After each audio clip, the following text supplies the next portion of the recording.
Padagos po kita mga katiwala, pinagdidiskutir ko sa Indo Kasubago itong bagong development digdi sa ipinaluwas na ruling kang Supreme Court na minatukar manunungod sa kaso o violation kaining VAUSI or Anti-Violence Against Women and Children Act, itong Republic Act 9262.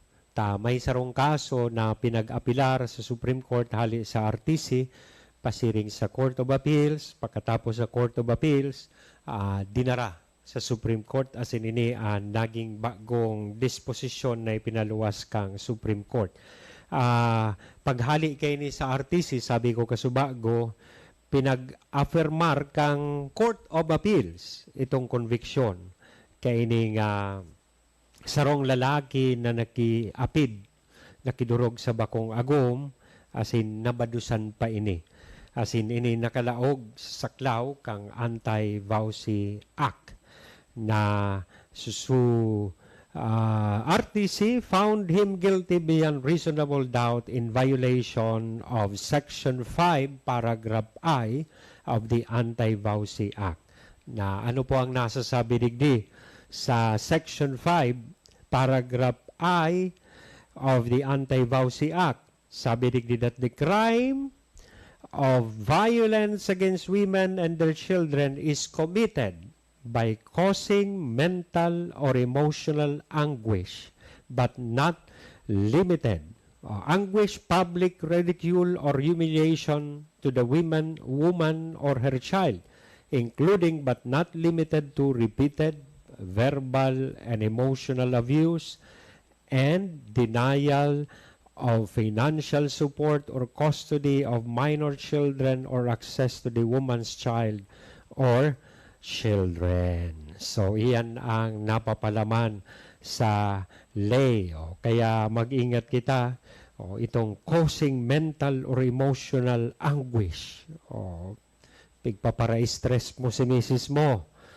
Public ridicule or humiliation, pipasupog mo, gari ini, tig-humiliate niyaman sa nasusayang agumta, habang nagtatrabaho sa abroad, igwa siyang kasaruan, duman pati inistar sa parehas na lugar na kung taga sa insinda, asin na, ang maraod digdi, na witnessinikan sa iyang aki, asin na, ini pa, repeated verbal and emotional abuse. Baka tigparamuda. Denial of financial support or custody. Pinag-deprive mo sa imong agom na mahiling, makaibahan sa iyang aki. Kaya, Supreme Court digdi sa kasong ini emphasize that marital infidelity is one of the forms of psychological violence. Itong mga pinagsaysay niyatong mga sitwasyon.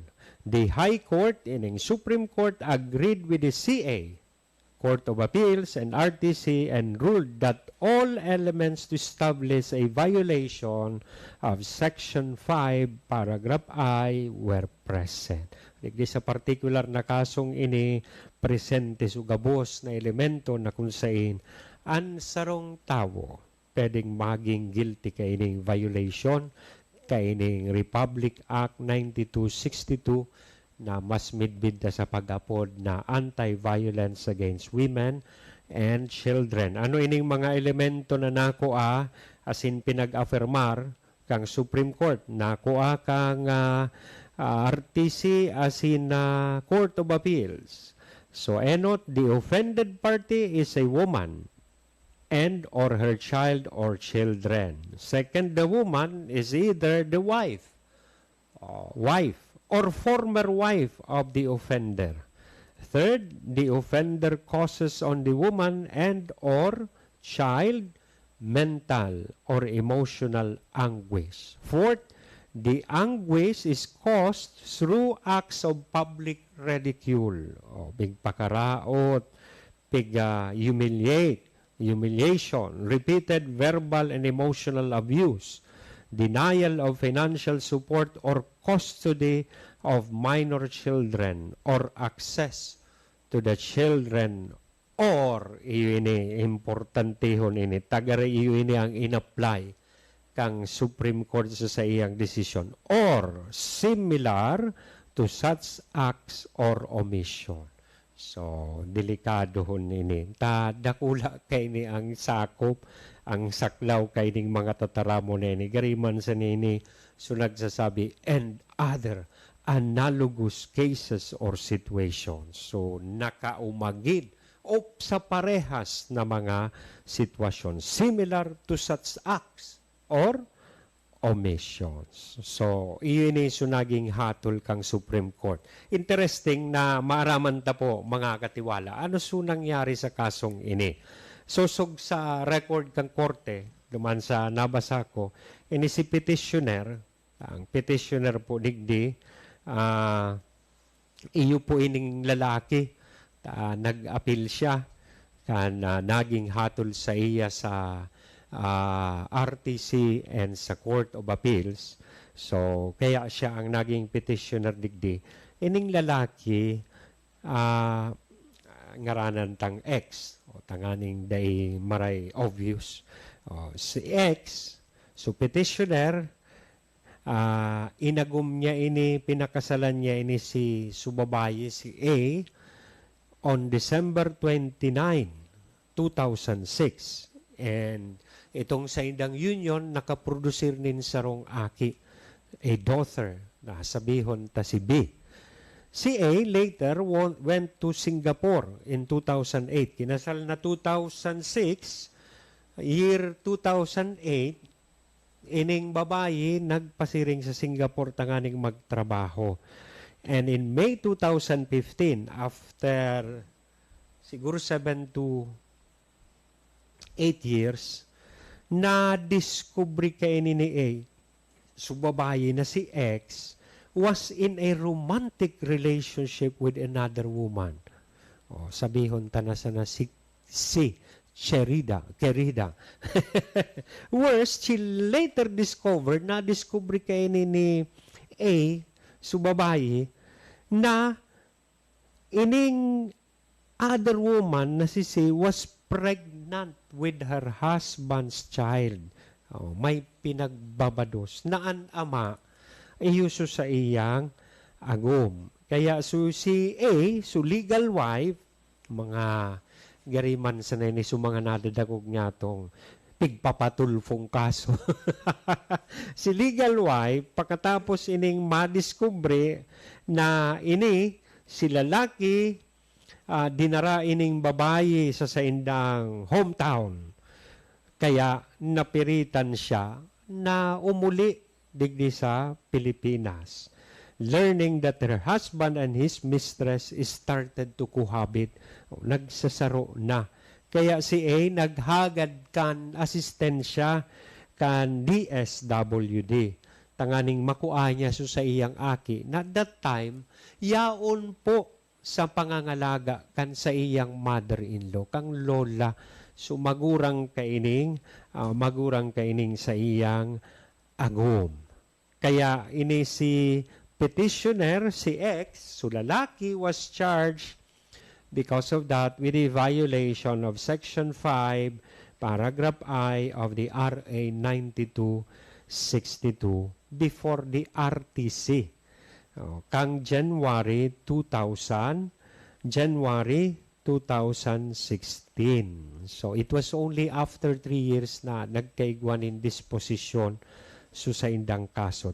January 31, natatandaan ta, sabi ko kasubago, nagpaluwas RTC kan sa iyang decision. January 31 2019. Sinampa kaso January of 2016. As in, RTC, sosog sa nasambita kasubago, nagpaluwas po siya ni na sarong desisyon na nagsasabi na ining si lalaki guilty of inflicting psychological violence against his wife and daughter through emotional and psychological abandonment. So, kaya dahil aggrieved, dahil kumbinsido kay ni si lalaki, nag-appeal siya sa Court of Appeals. As in, sinabi niya sa Court of Appeals na sabi niya, sala, so desisyon kang RTC. So RTC failed to consider that it was his wife who alienated their child from him. And for failing to consider that it was him who took custody of the child when she was still 7 months old until October 25. Siya nga ngaya so nag-abandonar sa muya, ta siya huminali, nagtrabaho sa abroad. As in, day niya lambang ngaya hiniling na ako nga ngaya nag-ataman kan aki mi. O, puon kang 7 months old pa sana. O, ako pa ngayang nag-ataman until October 2015. Kaya, maski na nga ni siring kay ito so errors na sa iyang presentar duman sa Court of Appeals,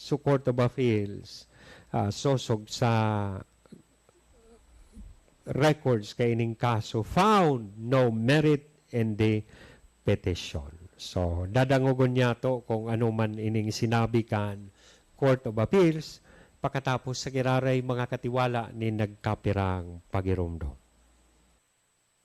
Padagos po kita mga katiwala, pinagdidiskutir ko sa Indo Kasubago itong bagong development digdi sa ipinaluwas na ruling kang Supreme Court na minatukar manunungod sa kaso o violation kaining VAUSI or Anti-Violence Against Women and Children Act.